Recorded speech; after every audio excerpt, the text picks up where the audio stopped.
Nearly 92 years ago, on a Monday morning, January 30th of 1933, Mustache Man was appointed the 15th Chancellor of the Weimar Republic, and in one of the most astonishing political transformations in the history of democracy, he set about destroying a constitutional republic through constitutional means. 11 years earlier, Captain Mustache had attempted an armed insurrection that had ended in failure. Learning from that failure, he set up a plan to take over the republic using its own weaknesses against it.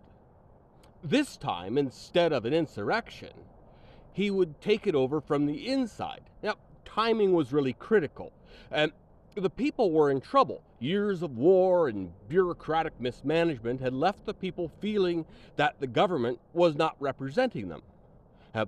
Captain Mustache's strategy was bold, to entirely reshape the nation's government and rebuild it in his vision.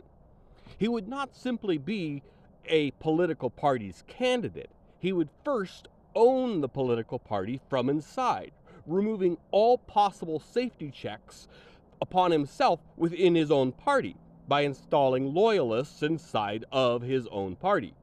Everyone had to be obedient and loyal and devoted to him.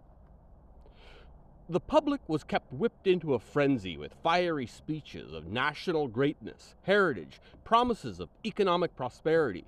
Mustache Man demonized rival political parties as being solely responsible for their economic troubles. Those progressive democratic ideas of social and economic equality directly resulting in the economic struggles of the good, hard-working Germanic people. Upon first winning office, Hitler invoked Article 3 of their constitution, which stated the government was mandated to reflect the will of the people. Captain Mustache made the case that his election meant that his will was the will of the people. Therefore, he should have legal authority to make any changes he saw fit.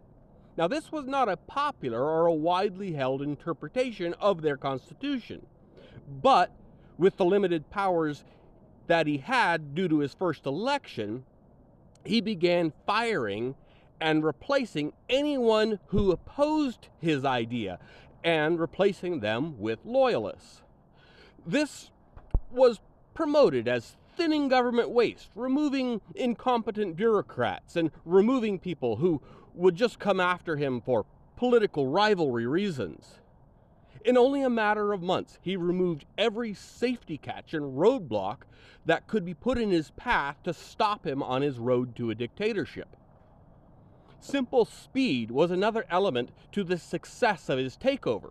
Bureaucracies are designed to move slowly. Now, this can both be a failing, but it's also a safety valve of a bureaucracy. But Mustache Man's plan was using the system's weaknesses against itself. A bureaucracy is not naturally equipped to respond to a slash and burn behavior.